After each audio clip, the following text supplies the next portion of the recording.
If we get to the end of this series and I find out that Stephen King is sitting at the top of that Dark Tower, I am going to be pissed. That's going to be the worst ending ever. I'm gonna take every one of those audiobooks and delete them from my library. He better not be. He better not be. That's hilarious, man. You're so worried. I'm just gonna laugh, and I'm also gonna cry. I'm gonna laugh and cry. Okay. Oh, it's been so good, and he's gonna ruin it so easily. Him and his stupid cameos.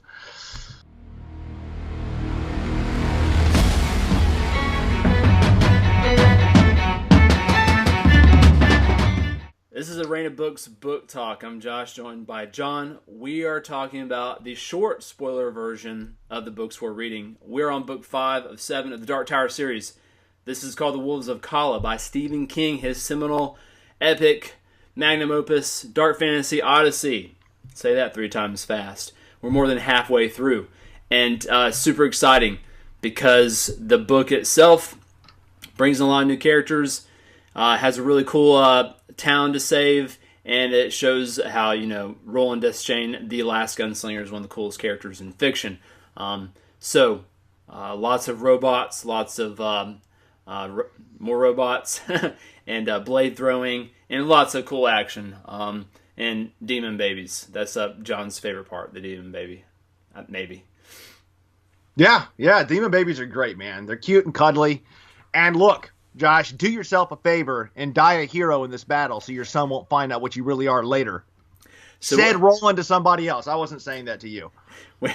So a bunch of random, out of context parts of the book. But this is a spoiler cast. And the main story is how in the journey to the Dark Tower, they got to do something. But this is actually an incredible part of their journey because the posse, the quartet, they're not a posse.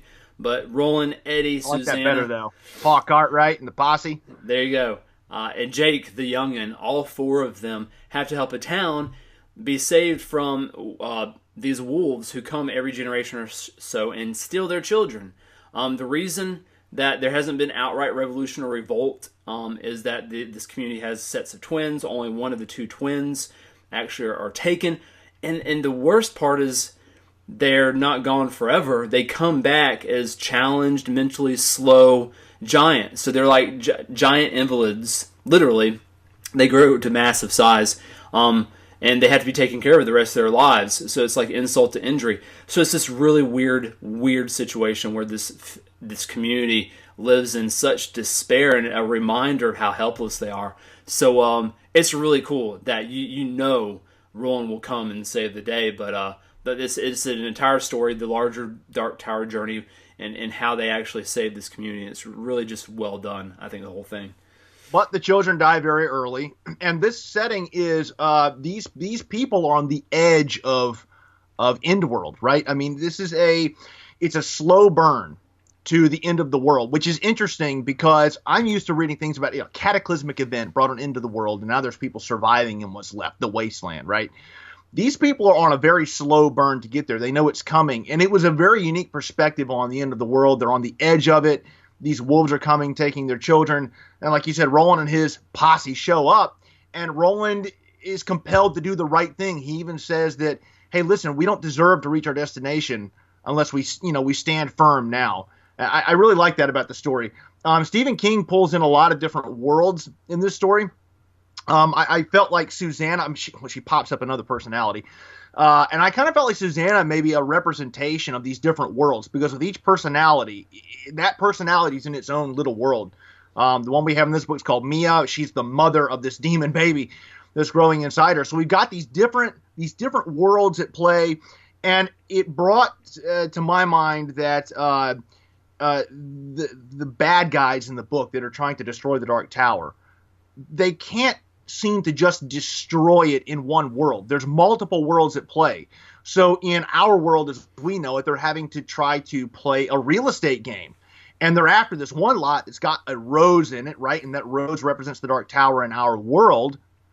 But in this world, it's an actual physical Dark Tower. But there seem to be multiple worlds at play. So these bad guys have a very tiered or layered game to play to get the Dark Tower. It really added a lot of depth to the book. I really like where he's headed with this. Yeah, there's this central story of saving the town, but our characters grow. Our characters have their own insecurities and struggles, and I guess they have a lot to contend with, and uncertainty, and can they remain together?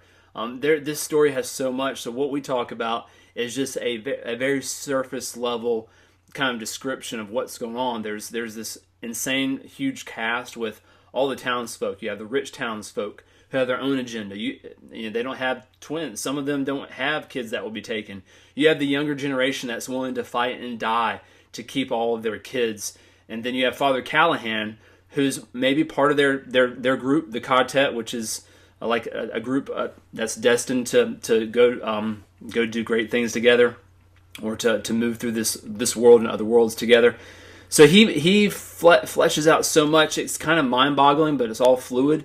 My favorite parts of the story are when you see his quartet come to their own. You see Eddie dressing down the mafia guys. He cold cocks them or pistol whips them to help out Calvin Tower, who's the owner of the Dark Tower in the New York version of the Dark Tower universe. And then you see Jake go off and sneak off and kind of do some stealthy stuff to figure out that the town is being spied on. There's all these little cameras in the town, and they're being spied on. There's a traitor in the town, but Jake almost gets caught.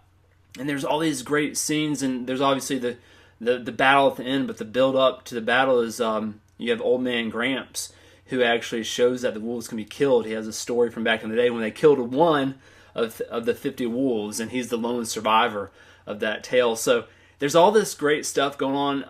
Stephen King, he could have easily gone off the rails with showing so many perspectives, so many side stories of different people, but it all comes together in one whole. And don't know how you do that as a writer, but it's absolutely brilliant, because I don't think there's a weak part to the story.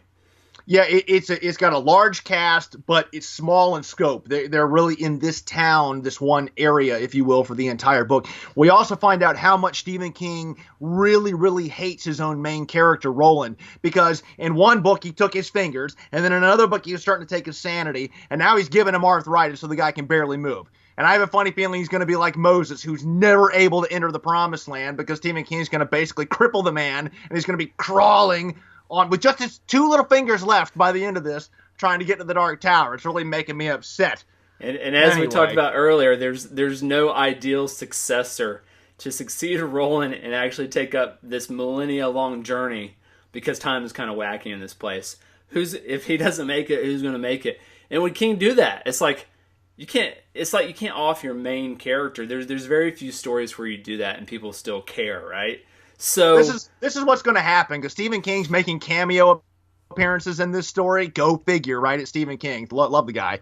Stephen King's going to take the mantle from Roland, and he's going to be the gunslinger that actually goes to the Dark Tower, okay? That's what's going to happen. I'm just going to call it now. My gosh. I love the guy. I can't picture that, though. So favorite part of the book. I can. That's the problem.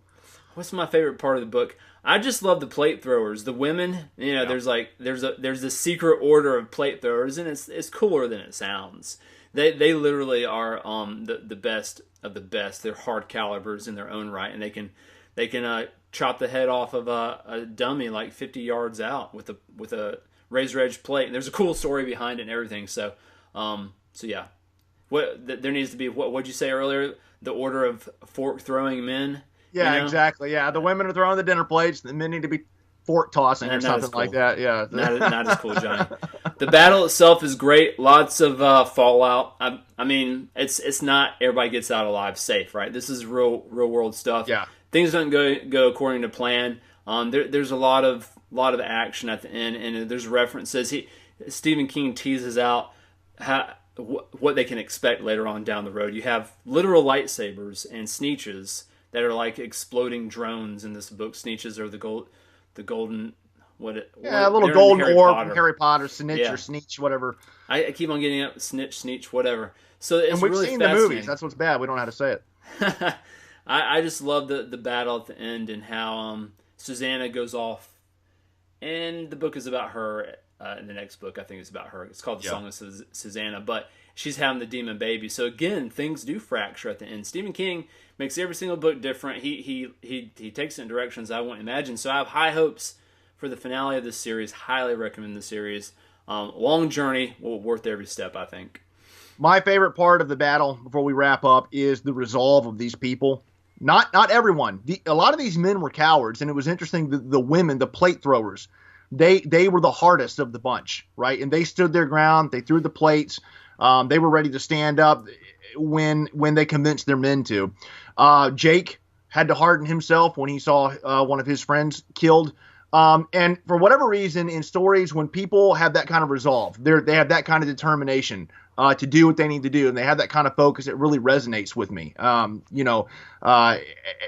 can think of a lot of movies where the main character had that kind of, and it's some of my favorite movies. So I like that part of the book in the battle. It really I like that more than the action and more than the fighting. It's these characters and how they steel themselves against what's coming at them.